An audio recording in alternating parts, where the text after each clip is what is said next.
yan! May nanghihiram ng bigas! Aba, ano ipapahiram nating bigas ay alangarit tayong bigas? Masyado naman kasing bigas lang eh. Hindi na uso ngayon ang hiraman ng bigas. Sabihin mo wala. Ayaw, di ma. Boss, Ay, diba? Babalita. lumapit ako dito eh. Ha? May sadya ako sa inyo.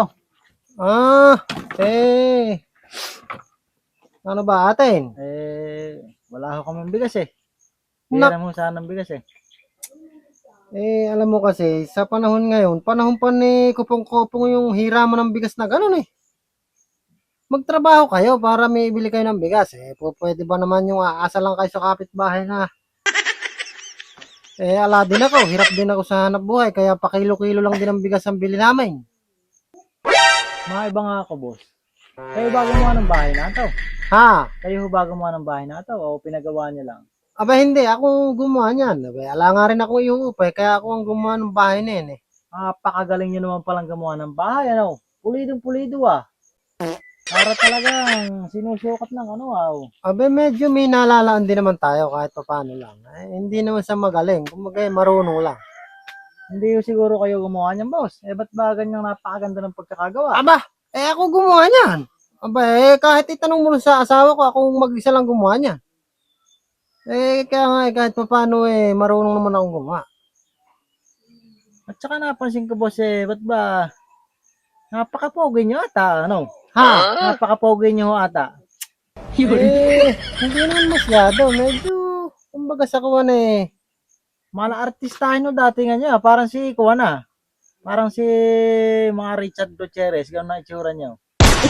masyado naman. Abe, Di, ibig sabihin pa niya, hindi pa kayo pumupustura ng maganda niya. aba hindi. Nakita mo naman yung ano ko pambahay nga lang. So, pantrabaho nga rin. Aba, pag siguro kayo pumustura ng Kuwan dyan sa kababaan, baka mapagkamalan ho kayong Pangulo ng Pilipinas ah. Ano? Abe, medyo. Tingnan nyo nga tikas ng pangatawan niyo. Aba, Ha? ganyan ho yung klase ng mababait na tao eh. Abe, oo. Abe, medyo mabait-bait naman tayo kahit Yan na paano. yan, yung mga klase ng mababait na tao, kamukha nyo. Yung hindi madamot, yung maasahan kahit saan. Saka pagka mga ganyan-ganyan sa itsura nyo, yung nakilala kong pagka maliliit na bagay lang, ay binibigyan kagad, dinakasin ng kagad. Ayaw, di ma. Katabihan nyo na yan. Ganyan na itsura. Talaga namang, Talaga bang kuwan? Kasi, alam ko naman yun. Kaya nga, hindi ko nga din magkukuwanan. Siyempre. aba, hindi ho basta-basta itsura ng tao na Ang ganyan. nagsasabi lang kasi sa akin ng pogi ako, yung nanay ko. Ako nagsisinungaling lang. Nako, Kaya, hindi ho nagsisinungaling. Talaga ho, boss, na napaka-pogi nyo. ganun ba? Tingnan nyo naman yung pangatawan nyo, itsura nyo, kompletong-kompleto. Aba, hindi ho basta-basta tao yung ganyan itsura. Ibig sabihin ilang bang bigas ang hihiramin mo sana?